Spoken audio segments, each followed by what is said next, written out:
Vigdís, þið segist vilja bæta kjör og starfsumhverfi heilbrigðisstétta. Hvernig ætlið þið að gera það?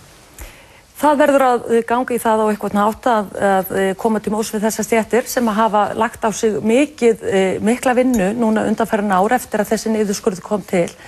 Ég minna það að það er búið að vera ráðningabann á Landspítalanum síðan 2007, ekki að vera keypt ný lyf síðan 2007, þannig við framsóknarmenn viljum þjóðarsátt Landspítalann og þjóðarsáttin felst í því að hann verði forgangsmál í þessari kosningabaráttu ásamt heimilunum og uppbyggingu atvinnulífsins og þjóðarsáttin gengur út á það að það verða settir 12 til 13 milljarðar í rekstur Landspítalans og það sem er algjör bráðanauðsyn það er að kaupa ný lyf, kaupa tæki, byggjandi tækin og gera við núverandi húsnæði. Þetta er forgangsmál því að engin þjóð getur verið án heilbrigðisþjónustu og við notum heilbrigðisþjónustuna all okkar ævi. Þið réðuð í heilbrigðisráðuneytinu í 12 ár og á þessum tíma þegar það er ekkert að kenna þann tíma við kreppu, það voru uppgangsárin svokölluðu.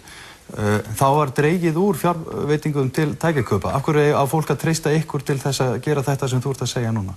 Vegna þess að Framsóknarflokkurinn hefur mjög skýra sýn í forgangsmálum þjóðarinnar nú eftir þær hemmingar sem við höfum gengið í gegnum. Þannig að nú er komið tækifæri. Við þingmenn Framsóknarflokksins höfum sýnt mikið kjark, áræði og þor á síðasta kjörtímabili og við biðjum áframhaldandi traust til þeirra forgangsmála sem nú liggja fyrir. En ertu í raun að segja að það verði fyrsta mál á ykkar dagskrá ef þið verði í næstu ríkisstjórn að 12 til 13 milljarðar fari bara beint í Landspítalann?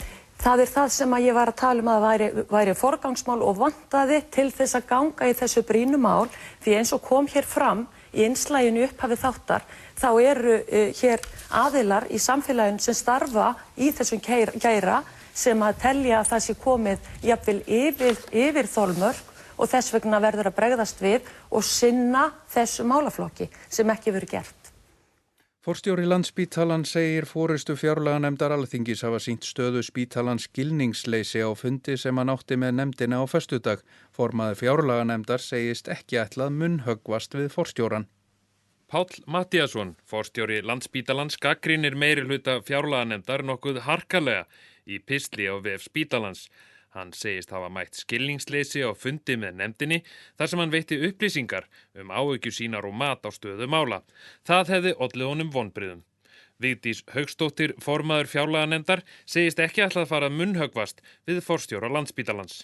Þetta er bara hans upplifun af fundinum og það er bara þannig en ég hugsa nú að þessi pistil hafi nú aðalega verið svona notaður til innan húsbrúks hjá Landspítalann og kannski ekki ætlað að hann myndi leka hvernig til fjölmiðla en þetta er bara staðan og ég fyrirgef honum það alveg því að við þurfum að standa fast í stöðunum fjárlaganefnd þegar er komið fram á þennan ástíma. Vigdís segir að forstjórinn verði að átta sig á því að ýmsar hliðarákvarðanir séu til grundvallar fjárlagafrumvarpinu nú og nefnir sem dæmi 800 milljónir til að stytta biðlista. Verið sé að greiðin á samning sem gerður var til að útrýma lifrarbólgu sé og tækjakaupa áætlunin standi. Þannig að nú er verið að bæta í þessi hliðarverkefni og auk þess hefur heilbrigðisráðherra tala fyrir því að heilsugæslan sé núna í forgrunni til þess að létta til dæmis á bráðadeildum spítalana.